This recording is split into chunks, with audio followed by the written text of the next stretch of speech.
మూడోసారి మోడీని ప్రధాని చేయడమే బీజేపీ కార్యకర్త లక్ష్యమని జాతీయ ఓబీసీ మోర్చా అధ్యక్షుడు ఎంపీ కె లక్ష్మణ్ అన్నారు.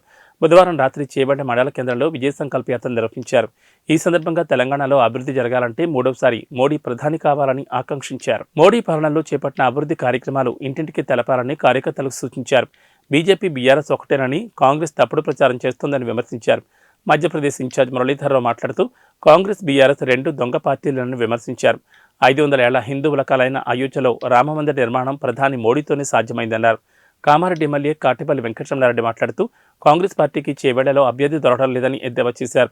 కామారెడ్డి మాదిరిగా చేవెళ్లకు ఇన్ఛార్జిగా సీఎం రేవంత్ రెడ్డి ఉన్నారని, ఆయనకు పరాభవం తప్పదన్నారు. నరేంద్ర మోడీ గారు మూడోసారి ప్రధానమంత్రిగా చేయాలని చెప్పి భారత ప్రజలు అటక్ నుంచి కటకు, కాశ్మీర్ నుంచి కన్యాకుమారి వరకు మేమందరం కూడా ఈరోజు మోదీ గారిని మూడోసారి ప్రధానమంత్రిగా చేయాలని సంకల్పం తీసుకున్నటువంటి భారత ప్రజలు తెలంగాణ అతీతం కాదు, ఆదిలాబాద్ అతీతం కాదు, మేము సైతం ఈ విజయ సంకల్పంలో ప్రతిజ్ఞ తీసుకొని మోదీ గారిని గెలిపిస్తామని చెప్తున్న మీ అందరినీ కూడా నేను స్వాగతిస్తూ వినేక్ బార్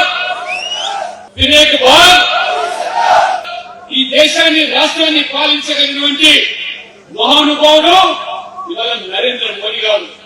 అగ్ర రాజ్యాలు కూడా ఇవాళ మోదీ గారికి మనతో పాటు ఉంటే భారత ప్రజలుగా గర్వపడుతున్నామా లేదా, తలెత్తుకొని తిరగగలుగుతున్నామా లేదా, ఆదిలాబాద్ బిడ్డలుగా, ఆదివాసీ ముద్దు బిడ్డలుగా ఇవాళ మనకు నరేంద్ర మోడీ దేశానికి ప్రధానమంత్రి కావడం అంటే అది ఒక గొప్ప వరంగా మనం భావించి రేపు హైదరాబాద్ పార్లమెంట్ గెలిపించి ఈ రాష్ట్రంలో కూడా 17కు సీట్లను పోటీ 10కి తక్కువ కాకుండా మనం సీట్లు గెలిపించి మోదీ గారికి కానుకలిస్తామని కోరుకుంటూ జై శ్రీరామ్.